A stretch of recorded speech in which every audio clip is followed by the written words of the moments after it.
Assalamualaikum warahmatullahi wabarakatuh. Bismillah, alhamdulillah, wa ni'matillah, wala haula wala quwata illa billah, amma ba'du. Tetepangan malih para kadang kinasih ingkang tansah kula hormati. Mugi-mugi wonten ing kalodhangan punika kula lan panjenengan sami tansah diparingi sehat wal afiat.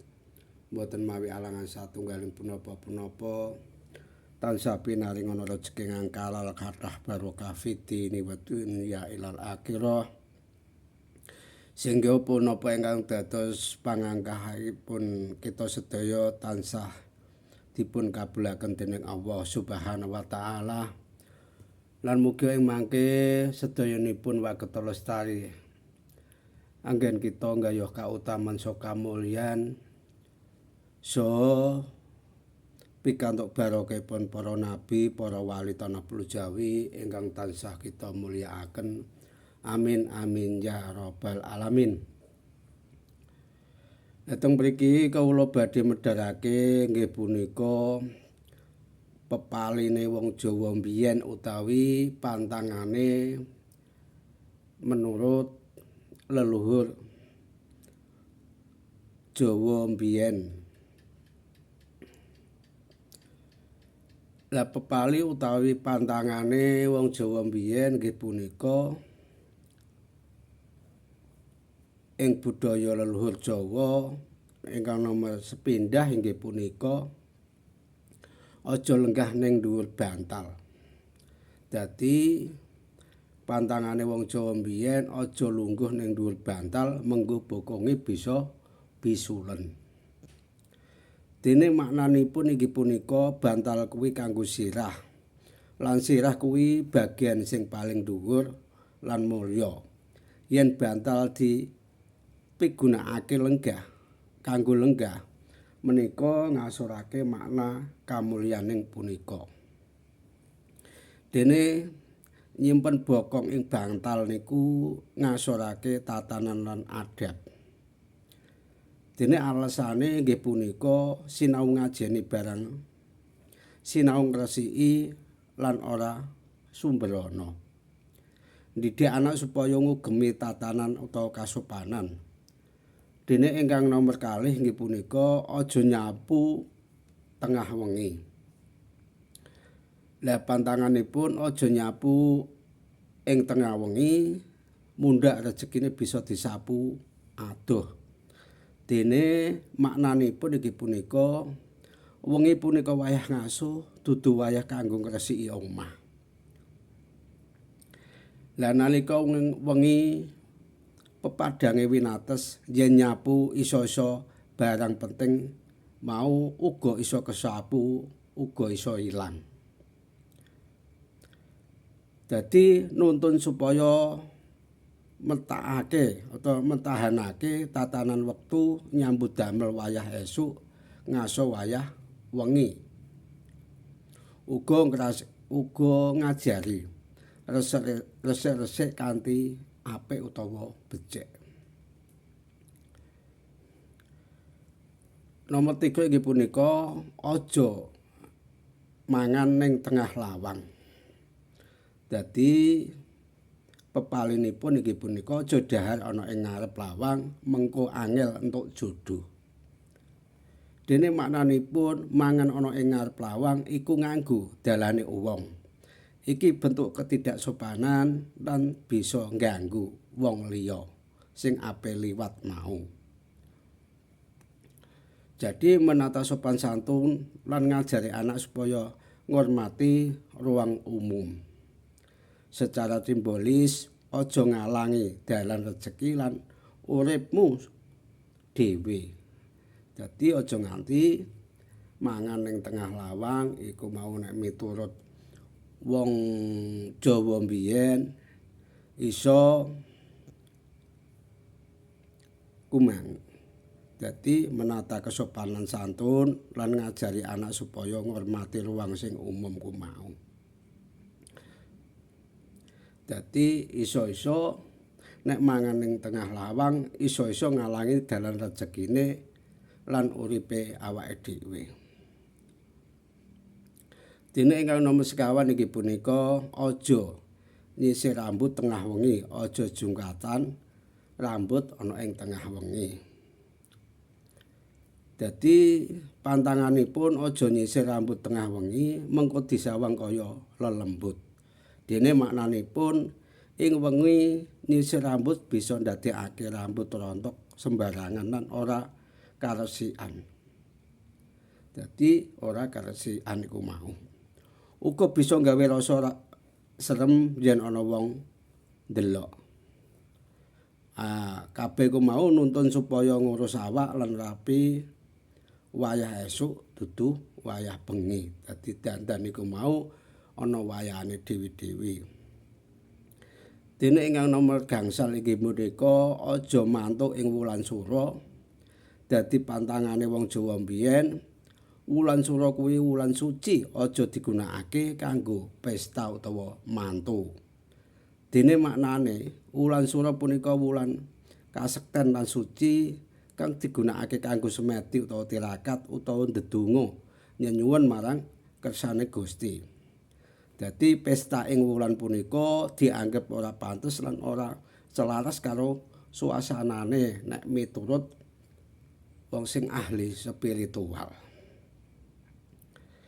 Menehi wektu kanggo ndedonga lan introspeksi ora mung mikir bab kabungahan donya.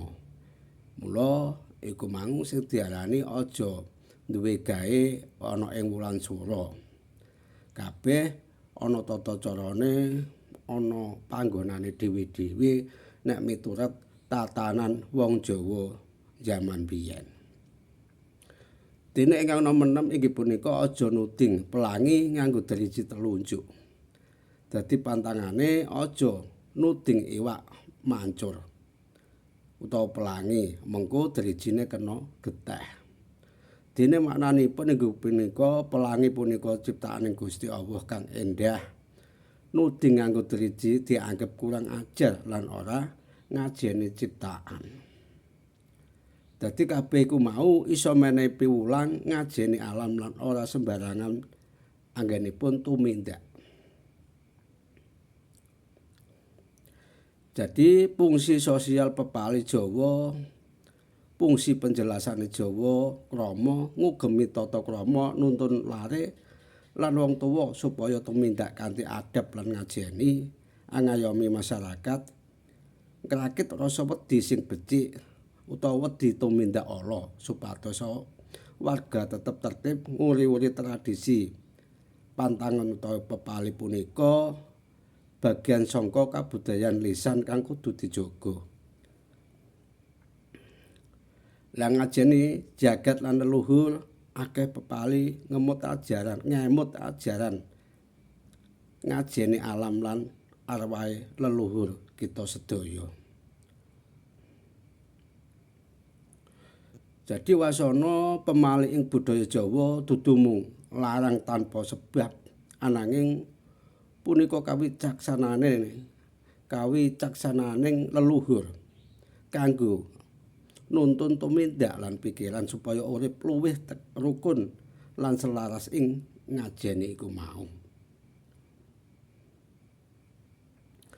Jadi urip kuwi kudu selaras karo sesami alam lan Gusti. Mula iku mau sing sampun kula aturake wonten ing inggil babagan larangan utawa pantangane wong Jawa mbiyen utawa pantangane ing budaya Jawa utawa leluhur mbiyen ingkang nomor setunggal iki punika aja lenggah nang dhuwur bantal. Ingkang nomor 3 aja nyapu wengi ana ing tengah wengi. Ingkang nomor 5 aja mangan ana ing ngarep lawang utawa tengah lawang. Ingkang nomor 5 aja jungkatan utawa nyisir ana ing wayah wengi. Ingkang nomor 6 inggih punika aja mantuk ing wulan sura. Ingkang pungkasan aja nuding pelangi nganggo driji telunjuk. Lah niku wau ingkang saged kula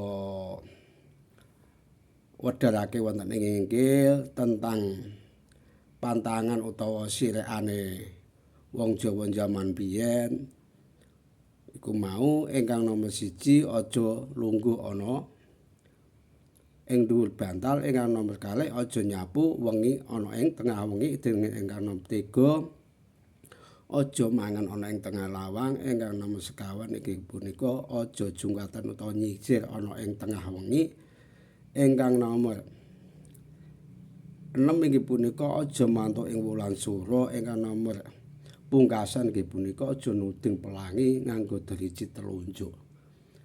Lah niku wau ingkang saged kawula aturaken wonten ing inggil, mugi-mugi kita sedaya sebagai tiyang Jawi anduwe tata krama, unggah-ungguh sopan santun lan duwe aturan punapa ingkang sampun dipun warisake dhateng leluhur kita, mugi kita saged nglestarekake, ugi saged nindakake punapa ingkang sampun dipun wedharake para pinisepuh riyin, lan kita sedaya sebagai generasi penerus saged nindakake punapa ingkang dados utawi ingkang sampun dipun wedharake para sesepuh ingkang sampun ingkang winasih utawa wasesa, mugi saged kita saged njalakake ndadosake barokahipun kula lan panjenengan sedaya kangge pengeling-eling ing supados kita tansah ngatos-atos dalam menyikapi sikap menjalani kehidupan sehari-hari nggih punika ari wong Jawa niku kebak unggah-ungguh tata krama sopan santun. Monggo kita jalakake supados kita saged kinaji wonten ing lingkungan utawi wonten ing sesrawungan utawi wonten ing masyarakat supados kita tansah dipun ajeni dening sepadha-padha. Kala kinten namung niku ingkang saged kawula aturaken wonten ing inggil, mugi-mugi dados berkah barokahipun kangge kita sedaya. Kala kinten ngalap cekap kirang langkung nggih kula pribadi nyuwun agunging pangapunten ingkang makathah-kathah. Wabillahi taufik wal hidayah wa ridho wal inayah. Wassalamualaikum warahmatullahi wabarakatuh.